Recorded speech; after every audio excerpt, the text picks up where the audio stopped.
Today we have a story of an entitled parent who decides to just tag along for somebody else's vacation. We'll get into that in a bit, but first, the evil pacifier that targeted my toddler and the mother who didn't bat an eye at her children who were chucking and hurling it across the room at top speeds. I was at a church service the other day with some friends, my wife, and my 14-month-old son. After the service, these two siblings, one looked to be about 2 and the other was maybe 5 or 6, were running around the lobby throwing this kid's pacifier with a clip up in the air and playing catch with it. The pacifier was launched about 30 feet up in the air and about 10 feet, probably farther, that's just a guess, across the room every time. One more forceful throw sent the pacifier hurtling across the lobby, flying through the air, and landing at my feet. So I picked it up and brought it over to their mom, who was sitting on a couch looking at her phone, not paying attention to her 2 children. I went over to her and told her, "Your kids were throwing this, just thought you should know," in a very kind, casual way, and laughed. I thought that maybe she didn't know what her kids were doing. She gave me the most thinly veiled, dirtiest look I've ever received. "Okay, that's fine," she said and sighed profusely. I walked away and went on to mind my own business. 15 minutes later, my wife handed me our son so he could play with some toys in the lobby. He started to walk around a little, so I followed him, and that's when I saw these 2 kids throwing the pacifier again. Their mom still looking at her phone in the same place as before. The pacifier was hurled across the entire lobby again before my very eyes. My eyes widened as I realized it was a projectile coming from my precious offspring. Before I could even process what was going on, it came catapulting toward my toddler's head. Before I was even able to lift a finger to catch it, it precisely hit its target. My eyes widened. The metal clip part had struck my son in the back of the head. His eyes started to well up until the inevitable scream cry came pouring out at the top of his lungs.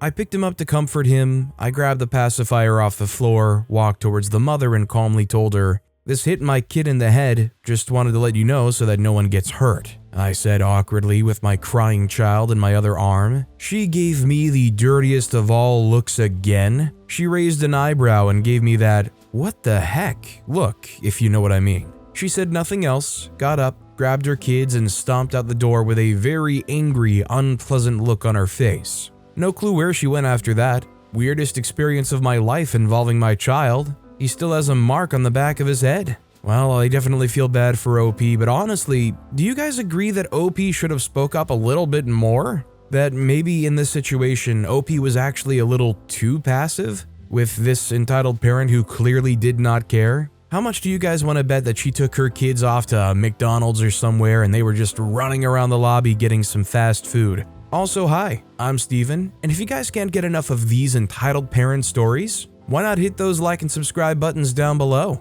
That said, our next story is, please, can anyone help me with my mom and I's relationship?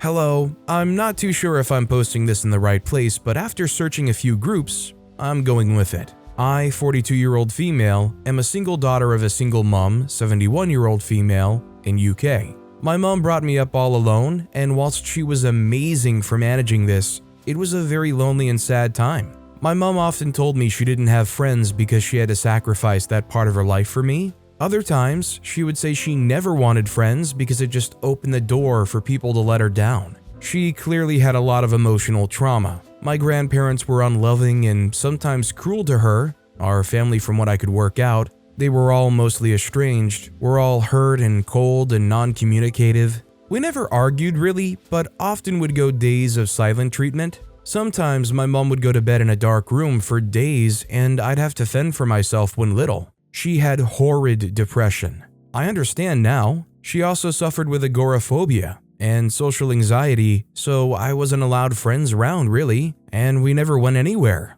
I felt a lot of responsibility. I left home when I was 18, leaving her alone, which was hard with guilt but so good for my mental well-being. And a couple of years later, she decided to move to where I was, and upon not finding accommodation, she temporarily moved into our rented, crappy, happy student bachelor pad for a few weeks and never left. She stayed for 4 years. In the end, one by one, we moved out instead, and my flatmates never quite forgave me. Fast forward to me being 30 years old and having my children, my husband and I move away again from Scotland to England and begin a life here due to his work. She started saying she wanted to move in with us on every phone call. She would never ask outright. More suggested would be a favor to get us on the property ladder. We had a really nice house which was worth a lot more than her tiny cottage. And in my mind, she showed little interaction with my toddlers and was a very heavy presence. And I kept stating that we may not stay here for long and may have to move again with my husband's work. On the rare occasion she visits, maybe once every couple of years, my mental health plummets. Sometimes I feel poorly in my body. I feel so heavy and sad. I feel dark and guilty. So guilty. I can see she so desperately wants me to be a loving, adoring daughter with adoring grandchildren, and instead she's got me, who's always trying to keep my distance somewhat. Well, now she's moving down here. She has a long-lost brother who she hasn't spoken to in nearly 45 years, and they got in contact by phone a few months ago. She was looking after my granddad before he died, doing all this care, despite them having a toxic relationship. He passed away and bam, this brother, who apparently lives near me randomly, is on the scene and has offered to let my mom stop with him in his tiny park home whilst she looks for somewhere to live, since I'm not willing to do so. This came out of the blue and she didn't tell me until it was all arranged. I'm terrified and baffled. She's informed me that she'll be staying with me initially to recover from the journey, but I'm scared she will never leave. I mean, she hasn't met this man in years, and she's just going to turn up and move in with him? Also, she has said, I've sacrificed my life for years and now it's my turn to be looked after in my old age. And to my great shame, the idea of doing all her elderly care daily for the rest of my life actually makes me recoil. I know I should want to. I hate myself for not. I actually feel like ending things at times, thinking she's going to be back in my life on a daily one-to-one basis. But she has no one else. No one has loved her and looked after her. She's been treated poorly for her whole life. She makes me feel ashamed and guilty and not good enough, but that's because she was treated that way and she knows no better. She sucks the joy and life out of a room, but I can see how desperately she wants that cookie-cutter Christmas movie life and just doesn't know how to interact. Cutting her off is not an option. Has anyone got any ideas of how I can set boundaries with compassion? Or any books or podcasts that I can listen to change my mindset? Or any Reddit threads I could get ideas from? Thank you so much for reading this long post. I appreciate any advice. I feel for OP because I am a criminally bad people pleaser too when somebody is like super assertive. I just know if I were an OP situation and I had a parent who literally brings you to the point of considering unaliving yourself, but has nothing in their life, nowhere else to go, I'd be struggling to have enough of a spine myself to say no to that. I would still absolutely pity them the way OP pities their parent because they have nothing and they burned every other bridge that was ever in their life. But I just don't see this ending well for OP at all. If they're that stressed and concerned about them being in their life, what book or podcast could there possibly be to make you get past that? Unless OP's mother is willing to commit to something like therapy and really working on this, identifying their troublesome behaviors, nothing's going to change. Our next story is Nicky, the Entitled Parent, Part 1.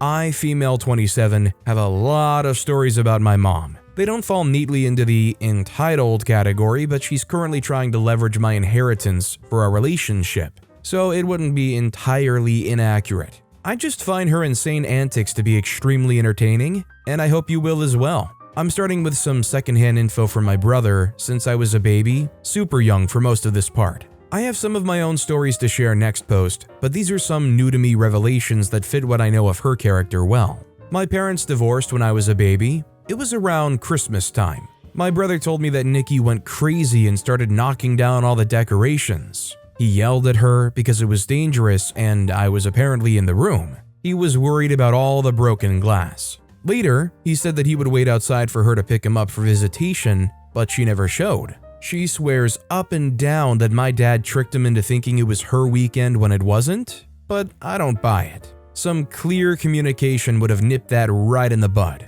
Plus, Nicky always seemed to try something with visitation. I didn't have the context to understand why Dad couldn't drive 2 hours to come take me trick-or-treating, but she sure let me wait for him every other year when she knew he couldn't make the trip. There were multiple times that she would plan something fun on his visitation, and then ask me what I'd prefer to do. Anything she could to try turning me against him. At one point, we were at a church Christmas party, and my dad came to pick me up for his Christmas year. I was walking around with my friends, and he just showed up. I have absolutely no context for the situation, and excitedly ran up to him, just happy to see my dad. He was taking me out the doors when Nicky spotted us and absolutely flipped out. She had me convinced that he was trying to kidnap me. Dad could have obviously handled the situation better, but she always had the superpower of getting under everyone's skin. That includes my stepdad, who admittedly had a drinking problem. When it was just me around him though, he was a happy drunk.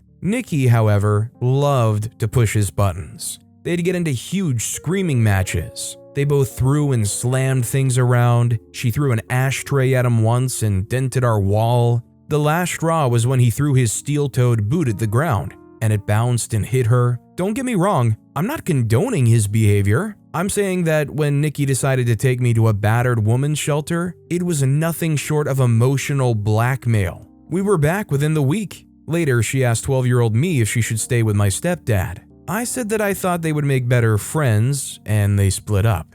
His drinking never improved, unfortunately. There were only 2 times I remember her going crazy on me in that time period. One was when she pushed me into a dog cage. Not literally inside of it, she just shoved me over and I fell. I still have the scar on the back of my hand from where it caught the corner of the metal. I can't remember what she was on about at the time. It was always something with her. I do remember the other time. I was very young, but it always stuck in my head. We had went into a store, and when we came back to the car, I saw my lip gloss on the ground by my door. I must have dropped it when I got out, so I picked it up.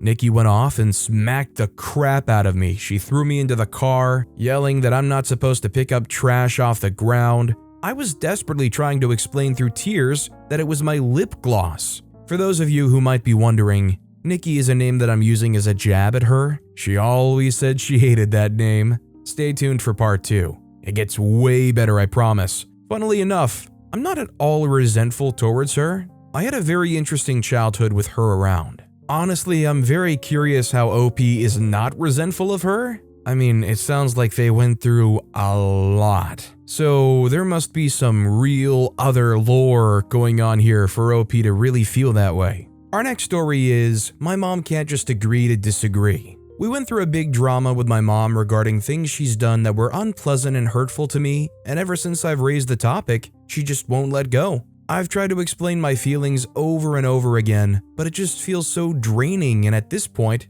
I just want to leave it like that. I'm currently at peace that we will never be on the same page regarding the issue, but she won't stop bringing it up until she convinces me that she's the right one and the victim of the situation. Why some people cannot simply agree to disagree and let it go? You know, the world would be a much better place if people could just learn to simply agree sometimes, or agree to disagree, and let things go, but it's not that perfect of a world, unfortunately. One can certainly dream.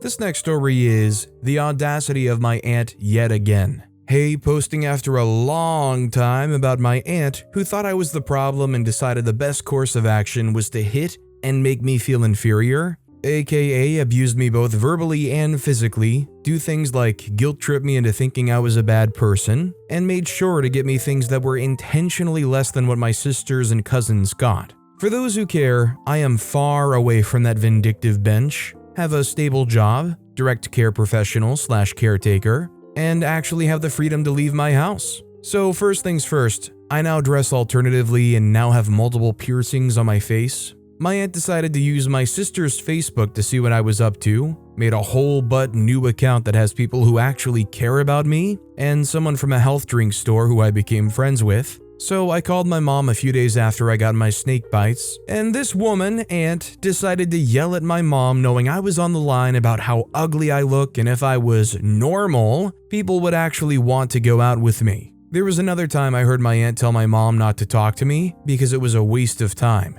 Anyways, on to the main event of today at noonish, I told my mom I had a payday and asked her if she wanted anything. The bench hears this and decides to say how since I lived there for a short time, I owed her money, and she wanted a designer handbag for her birthday. This bench thinks I owe her crap. Anyways, not my problem. I'm gonna do what she did to me. expensive presents for my mom, sister, and an aunt I like, along with a few more people, and she is going to get a $3 bag. Honestly, you should have just gotten her like a $15 Walmart gift card. If they complain, you can say that's 5 times the gift you were originally going to gift them. You want a designer bag? I'll give you a craftfully curated designer plastic bag from Dollar General. Our next story is, entitled mother let her kids run around the coffee shop I work at, and when she was confronted about it, she screamed at me and left. So there's this lady that comes in all the time. She has 4 children, 3 of which can walk.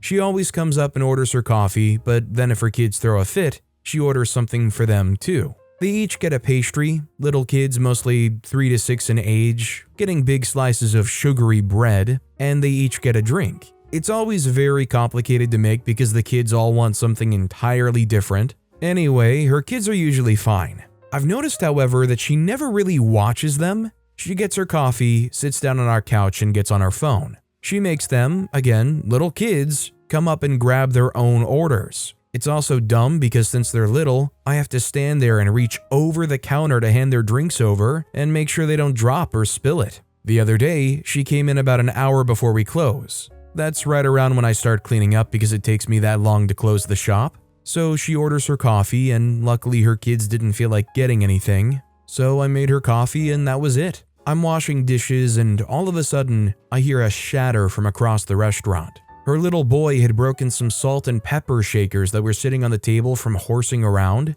Now there's a big pile of salt and pepper on the floor and glass. So I rushed over to sweep it up because I didn't want anybody getting hurt. That was fine. But then, her littlest girl started getting upset over whatever and started ripping posters off of our bulletin board in a fit.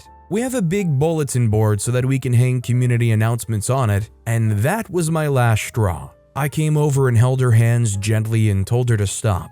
The entitled mother came over and told me to take my hands off her kid, and I politely and calmly explained why I was holding her hands, and that she couldn't just rip our posters down. Thumbtacks were falling off, and again, I didn't want anybody getting hurt. This ticked her off. She told me to just leave her alone and that she'd calm down soon. I told her again that her daughter couldn't just rip posters off of our bulletin board, and again, that thumbtacks were flying off. She then screamed at me. Something about how I'm not a parent and I'd never understand, and something about how my generation is so weak and stupid. She then got her kids and just left. Now, I'm not one to take yelling easily. I don't like yelling, and I have some past experiences if you catch my drift. I was pretty shaken up, but yeah, weird. 1,000,000% the kind of people that you would hope would get banned from an establishment like that, let alone asked to leave. If anything, I would try to make sure to go out of your way and report this to a manager or the owner of the branch. Maybe they can get the CCTV footage pulled and try to get this person actually banned. I mean, I'm not gonna lie, they kind of deserve it. It's not a daycare. Our next story is, lady blamed her son's behavior on me because I don't work during holidays.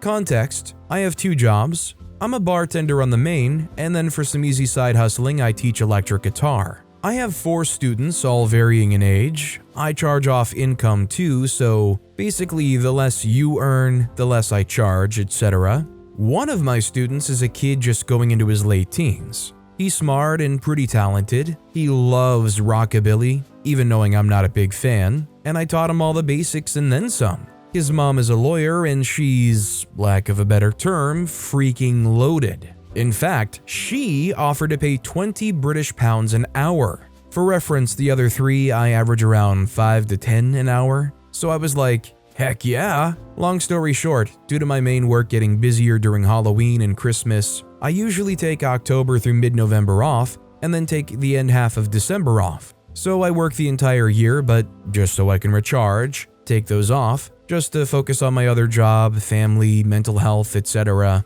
I have this directly stated on all sites I advertise my teaching to. Etsy, Facebook, Insta, and I explain unless, half joking, half selfie, you're paying hella good or you're / asking me to teach the next Van Halen, then I'll largely be unavailable. To make up for this, I record custom vids for my students, 1 a week. So let's call her M. M is the lawyer I was talking about. She messaged me on Insta saying she recommended me to her friend, which I did really appreciate. She said, "They need you now. They're offering £4 an hour and an extra $8 if I do it tomorrow. LOL, doesn't cut it. I explained that's way below what I would accept as payment if I were to just come out of work. Plus, it would be unfair on my other students. She then said I was unprofessional and blamed her kid's new angsty attitude on my lessons. I've had to unfortunately leave her on red. Not gonna lie, I don't know what to do, but for now, guess that kid's not learning the rest of Race with the Devil.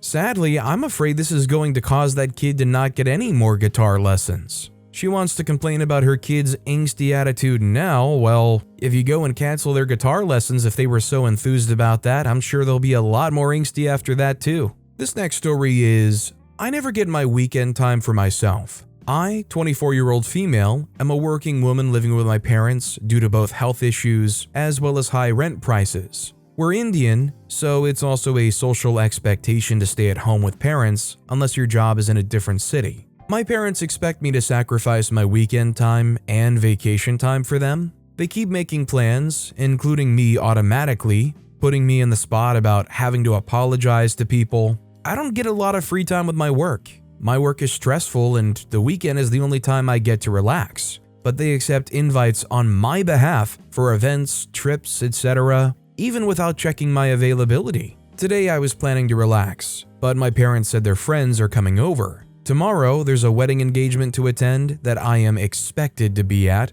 no questions asked. I had already discounted one weekend day for this event, but when they told me their friends would come over today and would be staying tonight, I panicked. They're a loud bunch and very annoying, asking personal questions, body shaming, etc. Mom said we have to go over to the wedding house before the day of the engagement also. I declined, saying my entire weekend would be gone if I do that. I want some time for myself. I'm not even close with the bride and groom, just my parents are friends with their parents. My mom got mad at me saying that I'm being unsocial. I told her I meet my friends and have enough of a social life with that. She said I have to be social with people their age too, which makes no sense. I'm not forcing her to spend time with my friends. In the end, she just walked away saying she doesn't want to argue, but now I feel like crap about myself. Every single time there's such an argument, I know I'm just standing up for myself, but every time I do this, my weekend gets ruined anyway. I know if I move out, they'll take me more seriously, but it's really not something I can afford to do. I would continue trying to pick away towards your independence. Hopefully they would maybe get fed up enough and stop bothering a little bit, but 100% the end goal here is moving out, living on your own, and controlling your own social life. Our next story is, my male 24, mother does not feel guilty for domestic violence. I'm posting this update because I feel as though in the past week, I've been assaulted by a feeling of inertia and incapability. I've been hiding it from people that I love, but it's becoming impossible to process the constant feeling of sadness, hopelessness, tiredness, and boredom that I've been experiencing. In other words, I think I'm becoming depressed. There's no reason in specific causing this. I just know that I've been having very persistent physical symptoms of anxiety. I feel as if my stomach is constantly hurting, so naturally my appetite is decreased. I feel as though I sleep, but I don't really become less tired. I feel this constant feeling of terror and of catastrophe impending over me, as though something very bad is always about to happen. And I don't know where else to vent about this because I'm currently not going through therapy, but I know one thing for sure. Part of the feeling that I have is related to the fact that me and my mother are no longer having contact with each other, but she very swiftly and quickly moved on from wanting to be with me constantly to just nurturing her new relationship with her new boyfriend, whom she has known, I believe, for about 6 months. And since then, she's been traveling to his country, because they live in separate countries, in and out about every 2 weeks or every week. I believe this is a way for her to deal with the fact that I'm not allowing her into my life. However, I feel as though there is this feeling of helplessness in knowing that she will never admit what she's done, knowing that she would rather lose me than ever speak out about the unspeakable acts of cruelty that she has bestowed upon me is not something that I can deal rationally with in a very good manner. This just adds to a recurrent feeling that I'm easy to let go of. It's easier to just pretend that I don't exist and accept that I'm gone out of her life than to try and figure out what it is that she's done in order to make me go astray from her existence. And I feel that now that she has her new boyfriend, it's just easier to let go and start a new life instead of facing the mistakes of the old one. I know that there is nothing that I can do, however, and I guess what I'm trying to know here is, has any of you ever been in a similar situation? And if so, how do you deal with the complete annihilation of the contact that you had with your former spaces? How do you deal with moving on from the constant necessity of surviving to actually living? How do you deal with being fundamentally different from all the people that you know that have good parents? How do you live with yourselves after the trauma? I'm asking for a friend here. I have a good relationship, I have good life prospects, and I have what is fundamentally a balanced life in every aspect. I have friends and hobbies and dreams that can hopefully become true if I keep on living in the same kind of dynamics that I've been living on so far. But I feel like all of that is constantly under threat because my own mind is constantly telling me that something somehow is going to make it not be alright. After more than a decade of being violently awakened, of having my sexuality invaded, of having my privacy destroyed, and of having my life dismantled for everybody to see and judge and turn their backs on me within my family, and telling myself that everything is always alright, I think that the things that happened are finally starting to catch up with me and I cannot deal with them. Because the feeling of anxiety is far too overwhelming to actually let me think. Any helpful advices? I guess my question would be, is it OP reliving these experiences? Or is it OP trying to seek some kind of validation from somebody that they don't even need validation from? It almost seems to me like OP saying that their feelings and their struggles are coming from the fact that somebody did leave them behind and not having acceptance or acknowledgement from them.